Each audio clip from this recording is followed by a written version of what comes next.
Give me all you got. What a pain.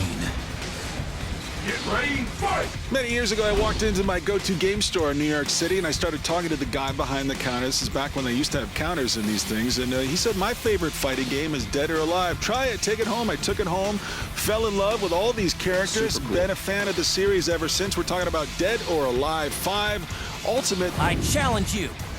Go ahead, knock yourself out. This is the Ultimate Edition. You can pick it up for a measly $40, but Victor Lucas, is it that ultimate? It's pretty damn ultimate. Is it ultimate? It's loaded with lots of content. You've got a story mode that jumps all over a timeline. You're bouncing in between different characters and stuff. Story mode. Yeah, the story is kind of nonsensical, but you get some nice, Team Ninja usually delivers some pretty good looking cut sequences. Oh no!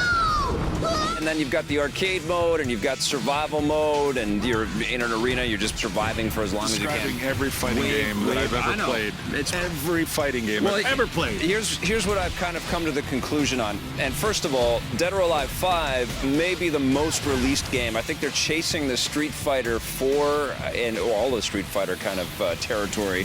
Capcom kind of perfected that re-release kind of schedule, because Dead or Alive 5 has come out already. Multiple versions. There's the Vita version, which is Dead or Alive Plus. Played that. And then there's the free-to-play version, which allows you to buy a whole bunch of different characters. So this is kind of the compendium. It collects a whole bunch of stuff. But the other thing that I noticed about this thing is that the characters, they're not as memorable for me as the Street Fighter characters or the Tekken characters or the Soul Calibur characters. We've had lots of time to think about it now since we've seen all of these characters in multiple versions multiple times. And I really do think it's time for us to draw a line in the sand and say enough is enough. I love fighting games. I've loved them for a very long time. Super fun. And I've said this before, and I'm going to say it one last time. Hopefully this will be the last time. We know it's not going to be the last time, though. No, because Dead or Alive 6 is in development. Street Fighter 2, way back in the mid-90s, was perfection.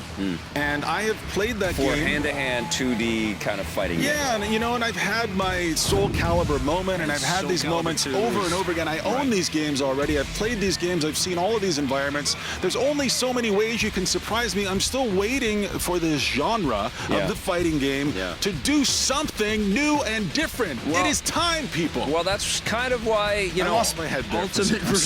Ultimate Marvel versus Capcom was such a fantastic They treat. did the same thing, I know, but it was a Released multiple beautiful versions. Nickel 3D, and dime, everybody. gorgeous, recreation, over-the-top, zany moves and all that stuff. And this is great. I mean, it does So all bland, though. it does all of the stuff that you want in a Dead or Alive game, with the levels that are sort of interactive and they bust apart. It's and paint by numbers, though. But it is a fun fighting game. It does feel a little bit different, and I like the mechanics of this game, and I always have. It's a really satisfying fighting game with, silly, misogynistic overtones. And it was back when I and it has been walked since into the that beginning. New I know. York I know. comic book store, and the guy recommended this game to me. Fun then, too. Dead or Alive 5 Ultimate, still a very competent game. What are you going to give it? 5. I think it's a 7.5 for Move me. on with our lives. All right.